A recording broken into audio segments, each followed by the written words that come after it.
Subscribe कीजिए हमारे channel को और बेल आइकॉन को दबाइए हमारी लेटेस्ट वीडियो सबसे पहले देखने के लिए।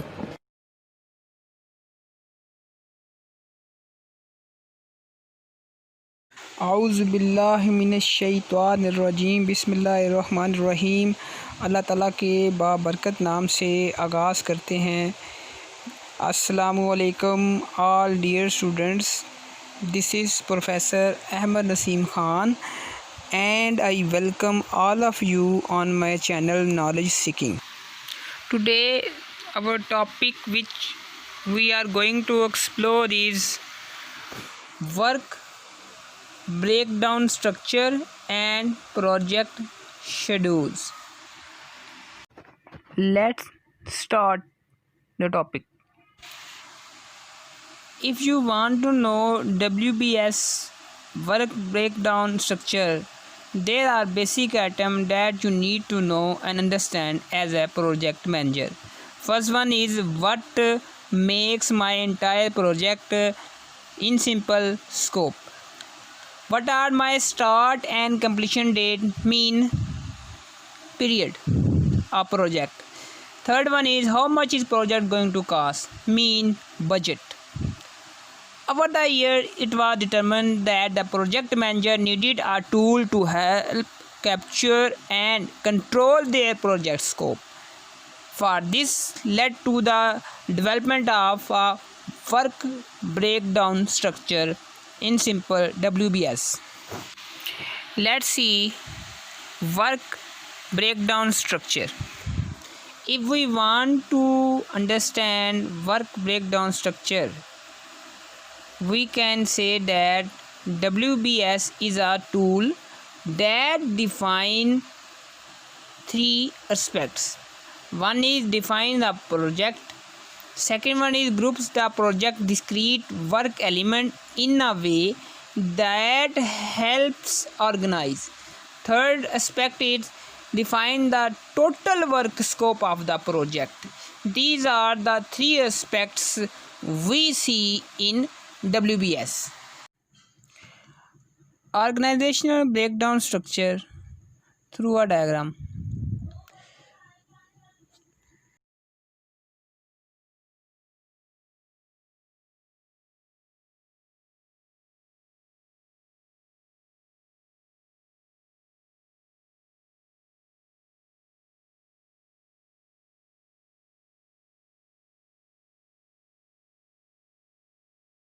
When an organization deal sale purchase system, there are three components.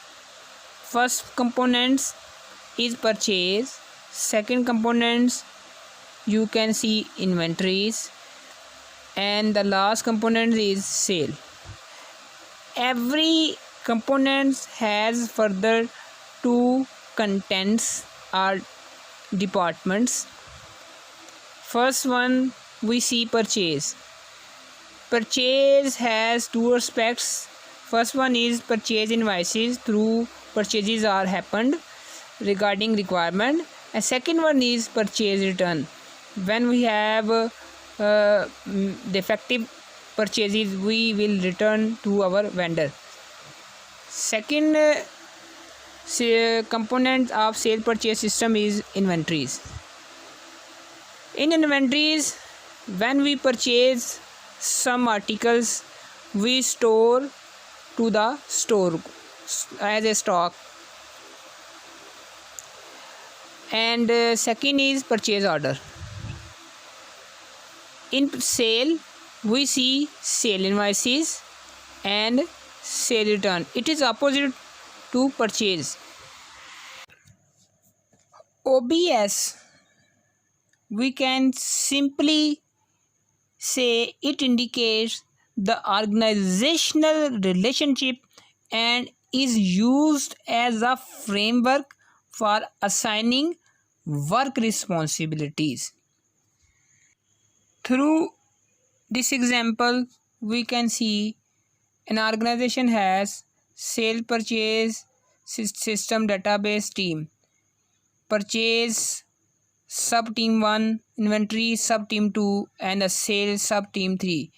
All teams has some assigning work responsibilities, and these have relationship regarding organizational goal.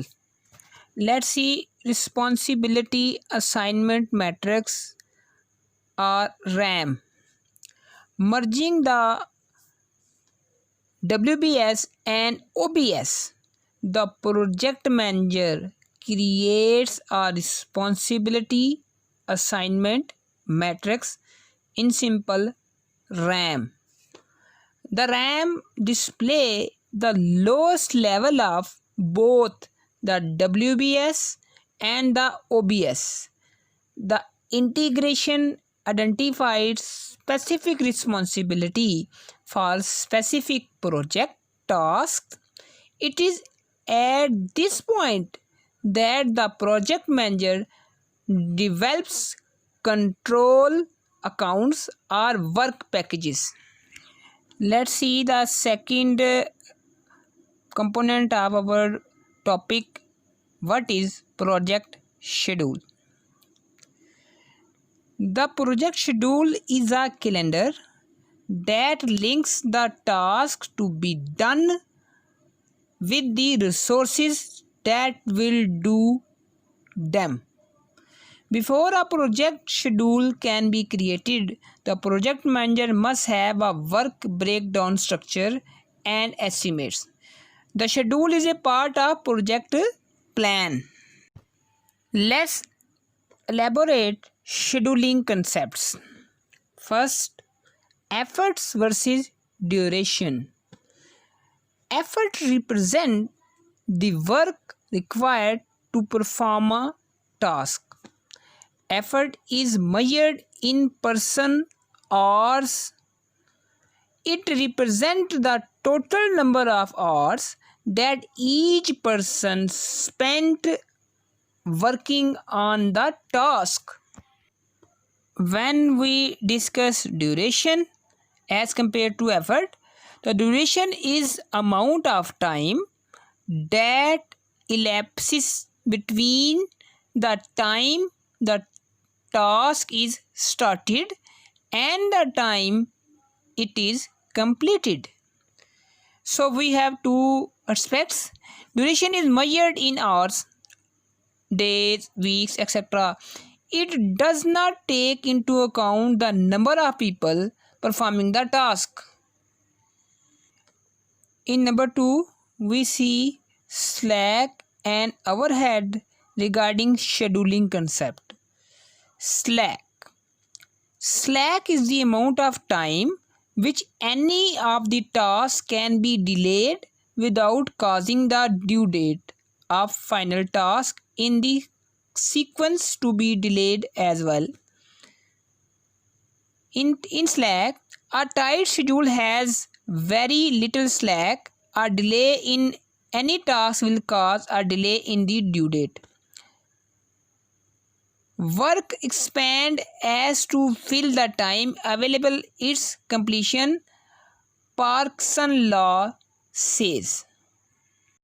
Overhead is any effort that does not go to the core activities of the task but is still required in order for people to perform it. A sort of real world cost of actually doing work is called overhead. Two people performing a task will require more effort than one person doing the same task. Assigning two people to the task requires more effort, but the task has shorter duration regarding overhead. Now see building the project schedule. For building the project schedule, first one we have to know about allocate the resources. In allocating resources, three aspects are seen. For each task in WBS, one or more resources must be assigned. Number 2, choosing person or people for each task based on qualification, familiarities and availabilities. Third one is task overhead into account when calculating the duration of each task. To building the project scheduling, we see identify the dependencies.